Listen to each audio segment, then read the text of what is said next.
Hello beautiful peoples, welcome to my channel cook with Sreeja. ఇది నా first voice over video అండి. ఇవాళ నేను అవిసె గింజల పొడి తీస్తున్నానండి. దానికోసం అవిసె గింజల్ని బాగా వేయించుకున్నాను. ఇలా వేయించుకున్న తర్వాత దీనిలోకి పల్లీలు వేసుకున్నాను. పల్లీలు కూడా బాగా వేయించుకున్న తర్వాత దీనిలోకి మినప్పప్పు ఫస్ట్ ఫ్రై చేసుకోవాలండి. దాని తర్వాత దానిలోకి శనగపప్పు యాడ్ చేసుకోవాలి. ఇవి రెండు బాగా వేయించుకున్న తర్వాత దీనిలోకి మిరియాలు, జీలకర్ర కూడా యాడ్ చేసుకోవాలి. మిరియాలు కావాలంటే మీరు ఎక్కువ కూడా తీసుకోవచ్చు. ఇవి బాగా వేగిన తర్వాత దీనిలోకి ఎండుమిరపకాయలు తీసుకోవాలి. కొంచెం ఆయిల్ వేసి బాగా వేయించాలి.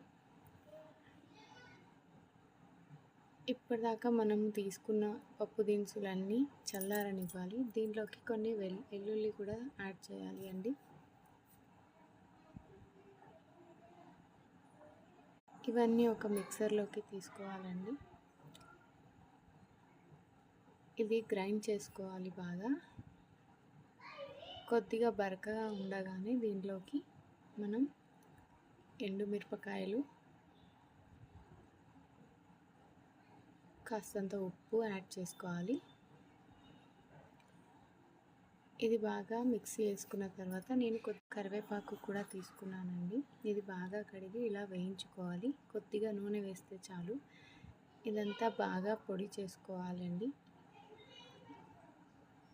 ఇలా పొడి చేసుకున్న దానిలోకి మనము ఎల్లిపాయలు, చింతపండు యాడ్ చేయాలి. దీన్ని మనం వేడివేడి అన్నంలోకి ఒక స్పూన్ పొడి నెయ్యి వేసుకొని తింటే చాలా బాగుంటుందండి. ఈ వీడియో మీకు నచ్చినట్టయితే లైక్ చేయండి.